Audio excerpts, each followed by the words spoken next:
Hello guys, welcome back on YouTube channel star का study point. दोस्तों, इस video हम लेकर आप सभी के लिए क्लास 10th वालों के लिए मोस्ट वीवीआई क्वेश्चन साइंस विज्ञान जो आप लोग को 17 फरवरी को एग्जाम होने वाला है। दोस्तों, उन सभी छात्रों के लिए जो भी छात्र उस एग्जाम में शामिल होना चाह रहे हैं, इस चैनल की ओर से आप लोग को 600 से प्लस मोस्ट वीवीआई क्वेश्चन यहाँ पे बताने जा रहा हूँ। दोस्तों, ये सेट 1 है। इसी तरह के काफ़ी सारे सेट आने वाले हैं जिसमें मैं आप लोग को 600 से अधिक क्वेश्चन बताऊंगा सभी सब्जेक्ट का। इस वीडियो हम लोग बात करेंगे दोस्तों साइंस विज्ञान का, तो बहुत ही इंपॉर्टेंट होने वाला है ये वीडियो। अगर आप भी दोस्तों क्लास 10th के छात्र हैं तो इस चैनल को सब्सक्राइब कर लीजिएगा, ताकि एग्जाम से पहले मैं आप लोग को सभी सब्जेक्ट का काफ़ी सारे ऑब्जेक्टिव क्वेश्चन दे सकूं। ठीक है, और भी क्वेश्चन का प्रैक्टिस सेट करना चाह रहे हैं दोस्तों तो इस वेबसाइट पे कर सकते हैं starkstudy.com। जी हाँ दोस्तों, starkstudy.com लिंक नीचे डिस्क्रिप्शन में है, या फिर गूगल पे सर्च कीजिएगा starkstudy.com, तो आप लोग को सभी प्रश्न, जी हाँ दोस्तों, सभी सब्जेक्ट के आप लोग को प्रश्न वहाँ पे मिल जाएंगे, ऑब्जेक्टिव और साथ में सब्जेक्टिव। तो जाके आप लोग जरूर विजिट कीजिएगा प्रैक्टिस सेट। और इसी तरह के यहाँ पे जो भी मैं आप लोगों को क्वेश्चन बताने वाला हूँ, क्वेश्चन बैंक और प्रैक्टिस सेट सभी वहाँ पे उपलब्ध है, तो जाके आप लोग प्रैक्टिस सेट कर सकते हो। चलिए बन रहिएगा दोस्तों, चैनल को सब्सक्राइब कर लीजिएगा आगे के वीडियोज़ को पाने के लिए। वीडियो पसंद है तो लाइक जरूर करना, और वीडियो को हर जगह शेयर भी कर दीजिएगा। और लिंक नीचे डिस्क्रिप्शन में है दोस्तों टेलीग्राम का, तो जितने भी छात्र हैं मैट्रिक वालों तो वो आप लोग जाके जुड़ सकते हो, वहाँ पे आप लोगों को इसका पीडीएफ भी दे डालूंगा। ठीक है, तो टेलीग्राम का लिंक मैंने डिस्क्रिप्शन में दे रखा है, तो आप लोग जाके विजिट कर सकते हो, ज्वाइन हो सकते हो। चलिए पहला क्वेश्चन देखते हैं दोस्तों। बन रहिएगा और बताइएगा आप लोग 48 क्वेश्चन में कितना जानते थे पहले से। ठीक है, इसी तरह के आप लोग को बोर्ड परीक्षा में रहने वाले हैं क्वेश्चन, बहुत ईजी रहने वाले हैं दोस्तों। आप आसानी से लेकर आ जाओगे 48 में, मतलब 40 में 40 ऑब्जेक्टिव। ठीक है, चलिए पहला क्वेश्चन देखते हैं कि किसी अवतल लेंस के लिए फोकस दूरी जो होती है, क्या क्वेश्चन है दोस्तों, किसी अवतल लेंस के लिए फोकस दूरी जो होती है ना, मान लो कि जैसे आप उत्तल लेंस की बात करते हैं, तो उत्तल लेंस में क्या होता है दोस्तों, फोकस दूरी वो आप लोग को पॉजिटिव होता है। ठीक है, यहाँ पे इस साइड पॉजिटिव और इस साइड निगेटिव होता है। लेकिन अवतल लेंस की जैसी बात होती है दोस्तों इस लेंस की, अवतल लेंस की, तो यहाँ पे आप लोगों को जो फोकस दूरी होता है ना, वो ऋणात्मक निगेटिव होता है हमेशा। ठीक है, तो याद रखिएगा, एक का ए बहुत इंपॉर्टेंट ये क्वेश्चन था। हालांकि अवतल दर्पण में जो है आप लोग को फोकस दूरी जो होता है दोस्तों, वो भी आप लोग को पूछा जाता है। यहाँ अवतल लेंस लगा हुआ है तो ये ऋणात्मक हो जाएगा। ठीक है, चलिए दूसरा क्वेश्चन देखते हैं कि निम्नलिखित में से कौन सा पदार्थ लेंस के लिए प्रयुक्त नहीं किया जाता है। जल किया जाता है, कांच किया जाता है, प्लास्टिक किया जाता है, ये सभी किया जाता है। लेकिन मिट्टी जो है दोस्तों, मिट्टी का प्रयोग हम लोग लेंस पदार्थ बनाने के लिए, मतलब लेंस के लिए ये मिट्टी जैसे पदार्थ का उपयोग हम लोग नहीं करते हैं। ठीक है, तो याद रखिएगा 2 का डी।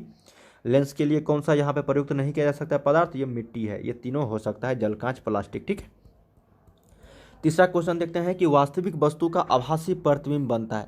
वस्तु वास्तविक है लेकिन प्रतिबिंब जो है आभासी बनता है किस दर्पण में, समतल दर्पण, उत्तल दर्पण, अवतल दर्पण, या फिर इनमें से सभी। तो इस समतल दर्पण में होता है दोस्तों, आभासी प्रतिबिंब बनता है, लेकिन वस्तु जो है वो वास्तविक होता है। ठीक है, तो याद रखिएगा 3 का ए पूछा जाता है क्वेश्चन। चलिए 4 नंबर देखते हैं दोस्तों यहाँ पे कि प्रकाश तरंग उदाहरण है। प्रकाश जो तरंग उदाहरण है दोस्तों, आप लोग को पता होगा, ध्वनि तरंग, प्रकाश तरंग, इस तरह से आप लोगों को। तो प्रकाश तरंग यहाँ पे पूछा जा रहा है, लाइट वेव दोस्तों, ये उदाहरण है आपका विद्युत चुंबकीय तरंग का, इलेक्ट्रोमैग्नेटिक वेव का। ठीक है, तो याद रखिएगा विद्युत चुंबकीय तरंग। चलिए नेक्स्ट क्वेश्चन देखते हैं कि विरल माध्यम में प्रकाश की चाल सघन माध्यम की अपेक्षा, क्या होता है, विरल माध्यम में प्रकाश की चाल जो है उस सघन माध्यम की अपेक्षा, मतलब सघन माध्यम में जितना होता है दोस्तों उसके अपेक्षा विरल माध्यम में क्या होता है, कम होता है, अधिक होता है, या फिर बराबर होता है, या फिर सभी कथन गलत है। तो ये अधिक होता है दोस्तों विरल माध्यम में प्रकाश की चाल सघन माध्यम से। ठीक है, मान लो कि कोई सघन माध्यम है दोस्तों, ठीक है, उसमें अगर प्रकाश की चाल हम लोग मतलब यहाँ से गुजारेंगे, और विरल माध्यम जो है तो विरल माध्यम में अधिक होगा प्रकाश की चाल। ठीक है, तो याद रखिएगा 5 का बी। चलिए 6 नंबर देखते हैं कि इंद्रधनुष का भीतरी हिस्सा किस रंग का होता है। इंद्रधनुष जो होता है दोस्तों, जैसे बारिश के बाद जो है मतलब दिखाई देता है वायुमंडल में, ठीक है, आकाश में। तो इंद्रधनुष का जो भीतरी हिस्सा, मतलब 7 रंग होता है दोस्तों इंद्रधनुष में, तो भीतरी हिस्सा अंदर वाले हिस्सा में किस रंग का होता है, बैंगनी, लाल, पीला, या फिर हरा। तो ये होता है दोस्तों आपका बैंगनी कलर। ठीक है, भीतरी हिस्सा में कौन सा कलर, तो बैंगनी कलर। तो सही उत्तर 7 का बी, 6 का बी आपका यहाँ पे सही हो जाएगा। ठीक है, मानव नेत्र 2 है, तो इसलिए इनका दृष्टि जो क्षेत्र होगा दोस्तों वो कितना होगा, देखिए, चाहे एक आँख हो या फिर 2 आँख हो। ठीक है, तो इसका दृष्टि क्षेत्र जो होगा वो आपको 180 डिग्री के बराबर होगा। कितना, 180 डिग्री। याद कीजिएगा, यहाँ पे 7 का ए हो जाएगा। ठीक है, चलिए 8 नंबर है दोस्तों कि जो नेत्र निकट वस्तु को साफ नहीं देख सकता उस नेत्र को हम लोग बोलते हैं। देखिए निकट दृष्टि दोस्त में क्या होता है दोस्तों, निकट की वस्तु उसको साफ दिखाई देता है, लेकिन यहाँ पे क्या है, साफ नहीं दिखाई देता है, तो वो दूर दृष्टि दोष हुआ। तो सही उत्तर यहाँ पे 8 का ए हो जाएगा। जो निकट की वस्तु इसमें साफ नहीं दिखाई देता है, लेकिन दूर की वस्तु उसको साफ साफ नजर आता है, उसे हम लोग दूर दृष्टि दोष कहते हैं। ठीक है, और निकट में क्या होता है दोस्तों, आपको दूर की वस्तु जो है साफ नहीं दिखाई देता है। क्या होता है, दूर की वस्तु साफ नहीं दिखाई देता है, लेकिन आप लोगों को निकट की वस्तु साफ साफ दिखाई देता है। ठीक है, तो यहाँ पे 8 का ए आपका सही हो जाएगा। चलिए 9 नंबर देखते हैं कि प्रतिरोध का एसआई मात्रक, रेसिस्टेंस का जो एसआई मात्रक होता है दोस्तों, वो आपका क्या होता है, ओम होता है। क्या होता है, ओम होता है। तो 9 का सही उत्तर आपका सी हो जाएगा यहाँ पे। 10 नंबर है कि विभवांतर किसमें गति प्रदान करने का काम करता है। विभवांतर, पोटेंशियल डिफरेंस आप लोग पढ़े होंगे दोस्तों, किसमें गति प्रदान करने का काम करता है, तो ये आपका होता है दोस्तों इलेक्ट्रॉन में। कितने, इलेक्ट्रॉन में। तो 10 का बी। चलिए 11 देखते हैं कि 1 वोल्ट कहलाता है। देखिए 1 वोल्ट जो है ना, वोल्ट इसका जो होता है दोस्तों 1 जूल बटा 1 कूलम। ठीक है, क्या होता है, 1 जूल बटा 1 कूलम को हम लोग 1 वोल्ट बोलते हैं। ये 1 वोल्ट के बराबर होता है दोस्तों। इसका फार्मूला होता है वोल्ट का 1 जूल बटा यहाँ पे 1 कूलम। ठीक है, अगर निकालते हैं इसका तो सही उत्तर यहाँ पे 11 का क्या हो जाएगा, आपका बी ऑप्शन से हो जाएगा। चलिए 12 देखते हैं दोस्तों कि चुंबक के भीतर, जहाँ दोस्तों क्या, चुंबक के भीतर चुंबकीय क्षेत्र रेखाओं की जो दिशा होती है, चुंबक के भीतर की बात हो रही है दोस्तों, चुंबकीय क्षेत्र रेखाओं की दिशा वो दक्षिणी ध्रुव से उत्तर ध्रुव की ओर कितना होता है दोस्तों, साउथ पोल से ये नॉर्थ पोल की ओर होता है। क्या होता है दोस्तों, साउथ पोल से नॉर्थ पोल की ओर। तो याद रखिएगा दक्षिणी ध्रुव से उत्तर ध्रुव की ओर चुंबक के भीतर चुंबकीय क्षेत्र रेखाओं की दिशा होती है। पूछा गया है ये सारे क्वेश्चन दोस्तों। विद्युत फ्यूज का काम क्या है, विद्युतीय फ्यूज जो होता है दोस्तों, फ्यूज उसका काम क्या है, काम करता है, वो किस प्रभाव पर काम करता है। ठीक है, धारा के उष्मीय प्रभाव पे या फिर धारा के चुंबकीय प्रभाव पे, नहीं, धारा के उष्मीय प्रभाव पर काम करता है। ठीक है, तो याद रखिएगा यहाँ पे 13 का ए। चलिए 14 देखते हैं कि पृथ्वी पर ऊर्जा का सबसे विशाल स्रोत क्या है। पृथ्वी पर ऊर्जा का सबसे विशाल स्रोत जो है दोस्तों वो एक ही है, वो सूर्य है। ठीक है, लकड़ी, कोयला, चंद्रमा ये सभी नहीं है, लेकिन सूर्य जो है दोस्तों विशालतम स्रोत है ऊर्जा का पृथ्वी पर। ठीक है, तो याद रखिएगा 14 का सी। चलिए 15 देखते हैं कि जल विद्युत ऊर्जा किस प्रकार का ऊर्जा स्रोत है। जल विद्युत ऊर्जा, तो जल विद्युत ऊर्जा दोस्तों ये नवीकरणीय ऊर्जा स्रोत है, जिसको हम लोग बार बार प्राप्त कर सकते हैं, उसे हम लोग नवीकरणीय कहते हैं ऊर्जा स्रोत। तो 15 का बी। 16 देखते हैं कि बायोगैस का मुख्य अवयव क्या है। तो बायोगैस का मुख्य अवयव है CH4 मीथेन। ठीक है, निम्नलिखित में से कौन रेडॉक्स अभिक्रिया, 4 ऑप्शन दिए गए हैं दोस्तों। रेडॉक्स यहाँ पे पूछा गया है कि रेडॉक्स अभिक्रिया कौन सा है। तो रेडॉक्स अभिक्रिया की अगर बात करें दोस्तों तो ये आपका है H2 + Cl2 जो बनता है आपका हाइड्रोक्लोरिक अम्ल HCl, जो बैलेंस है यहाँ पे।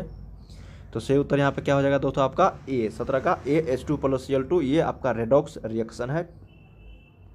ठीक है, रेडॉक्स अभिक्रिया 17 का ये। चलिए 18 देखते हैं दोस्तों कि चूना पत्थर को ऊष्मा देने पर CaO और CO2 प्राप्त होता है। चूना पत्थर को अगर हम हीट देते हैं तो क्या बनता है दोस्तों, CaO + CO2। ठीक, तो इस अभिक्रिया को हम लोग क्या बोलते हैं, तो इस तरह के अभिक्रिया को बोलते हैं हम लोग दोस्तों वियोजन अभिक्रिया। कौन सा, वियोजन अभिक्रिया। तो 18 का सी। 19 नंबर है कि लेड नाइट्रेट तथा पोटेशियम आयोडाइड के विलयन को मिलाने पर जो अवक्षेप बनता है, इस अवक्षेप का जो रंग होता है वो कैसा होता है। देखिए लेड नाइट्रेट होता है दोस्तों यहाँ पे और पोटेशियम आयोडाइड, इस दोनों को अगर हम इस दोनों के विलयन को बताया जा रहा है कि अगर दोनों के विलयन को हम अगर मिलाते हैं और अवक्षेप बनता है उससे, तो इस अवक्षेप का जो रंग होगा वो किस तरह का होगा, दोनों को विलयन के मिलाने के बाद का। ठीक है, पहले का नहीं, बाद का पूछा जा रहा है। तो ये आपका श्वेत मतलब व्हाइट रंग का होगा दोस्तों, उजले रंग का। ठीक है, तो 19 का ए याद रखिएगा, पूछा जा चुका है दोस्तों ये सारे क्वेश्चन। ठीक है, 20 है कि अम्ल या क्षारक की प्रबलता की जो जांच की जाती है वो किससे। तो अम्ल या क्षारक की जो जांच की जाती है दोस्तों प्रबलता, तो वो पीएच स्केल से, किससे, पीएच मान से। तो सही उत्तर यहाँ पे आपका 20 का ए हो जाएगा। चलिए 21 देखते हैं दोस्तों कि दही में किस प्रकार का अम्ल पाया जाता है। बहुत ही सिंपल क्वेश्चन और पूछा जाता है हर एक साल। वो लैक्टिक अम्ल होता है दोस्तों, लैक्टिक एसिड की वजह से ही ये दूध दही में बदलता है। तो सही उत्तर यहाँ पे 21 का सी। चलिए 22 देखते हैं कि C6H6 का आणविक द्रव्यमान क्या है। तो आणविक द्रव्यमान निकालने के लिए दोस्तों मोलेकुलर मास निकालने के लिए आप लोग को पता होगा इसके जितने भी द्रव्यमान है कार्बन के और हाइड्रोजन के, जैसे कार्बन का जितना है तो उसको हम लोग C×6 प्लस जो है H×6 करेंगे, ठीक है। तो कार्बन का यहाँ पे कितना है दोस्तों 12×6 प्लस हाइड्रोजन का 1 है यहाँ पे 6, तो 12×6 72 प्लस यहाँ पे 6 तो ये 78 हो जाएगा आपका। तो सही उत्तर यहाँ पे क्या हो जाएगा 22 का सी आपका सही उत्तर हो जाएगा। आणविक द्रव्यमान निकालने का बहुत ही सिंपल तरीका है दोस्तों। चलिए नेक्स्ट क्वेश्चन देखते हैं कि सोडियम कार्बोनेट का अणुसूत्र क्या है। सोडियम कार्बोनेट, सोडियम एक बाइकार्बोनेट होता है और सोडियम कार्बोनेट होता है। सोडियम कार्बोनेट का अगर पूछा जाए दोस्तों तो ये आपका होता है Na2CO3। इसका व्यवहारिक नाम भी पूछा जाता है, ठीक है, धोने का सोडा और वॉशिंग सोडा और खाने का सोडा, ये आप लोग पढ़िएगा। Na2CO3 किसको बोलते हैं हम, सोडियम कार्बोनेट को। अगर इसका ऑप्शन ए हो जाएगा, अगर ये NaHCO3 रहता है दोस्तों तो ये सोडियम बाइकार्बोनेट हो जाता है, जो आपका बी ऑप्शन में। लेकिन यहाँ पे सोडियम कार्बोनेट है तो ये आपका ऑप्शन ए हो जाएगा, ठीक है। 24 देखते हैं दोस्तों कि निम्नलिखित में से कौन उपधातु है। तो उपधातु यहाँ पे FeCuNiSb, तो कौन सा है दोस्तों, तो ये आपका Sb है उपधातु, जो मेटेलॉइड होता है दोस्तों, ठीक है। एक मिश्र धातु होता है, एक उपधातु होता है, ठीक है। तो यहाँ पे उपधातु Sb हो जाएगा सही उत्तर, ठीक है, 24 का डी।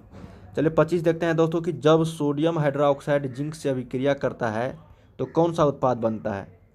क्या है, जब सोडियम हाइड्रोक्साइड, ठीक है, यहाँ पे पूछा जा रहा है, ये दोनों अभिक्रिया करता है तो कौन सा यहाँ पे बनता है दोस्तों, आपका उत्पाद प्रोडक्ट बनता है। तो ये आप लोग को बताना है। तो ये बनता है आपका Na2ZnO2, ठीक, प्लस H2, ये बनता है दोस्तों यहाँ पे आपका ऑप्शन नंबर डी हो जाएगा। NaOH प्लस जिंक को अगर हम अभिक्रिया कराते हैं तो कौन सा प्रोडक्ट बनता है, तो D option Na2ZnO2 plus H2, ठीक है। तो 25 का सही उत्तर आपका कौन सा हो जाएगा, डी ऑप्शन से हो जाएगा। चलिए 26 देखते हैं दोस्तों कि फेरस सल्फेट क्रिस्टल का जो रंग होता है वो किस रंग का होता है, फेरस सल्फेट क्रिस्टल का। तो फेरस सल्फेट क्रिस्टल का जो रंग होता है दोस्तों ये आपका हरा रंग का होता है, मतलब ग्रीन कलर का, ठीक है। निम्नलिखित में से किसे चाकू से काटा जा सकता है। तो देखिए सोडियम को और लिथियम को, इसको हम लोग सोडियम से काट सकते हैं दोस्तों। तो सही उत्तर यहाँ पे 27 का ए हो जाएगा। अगर सोडियम रहता तो सोडियम भी ऑप्शन से होता, लेकिन यहाँ पे लिथियम है तो लिथियम से हो जाएगा। 28 है दोस्तों कि कार्बनिक यौगिकों में तत्वों के बीच कैसा बंधन होता है। क्या पूछा जा रहा है दोस्तों, कार्बनिक यौगिक के बीच, ठीक है, तत्वों के बीच कैसा बंधन होता है। तो ये होता है दोस्तों आपका सहसंयोजक बंधन, ठीक है। तो 28 का सही उत्तर आपका ए हो जाएगा।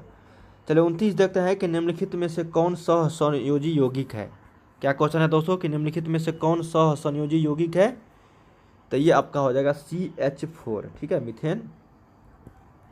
इथीन का सूत्र पूछा जा रहा है, एथीन का। तो एथीन का जो सूत्र हो जाएगा दोस्तों यहाँ पे वो आपका C2H4 हो जाएगा। क्या हो जाएगा, C2H4।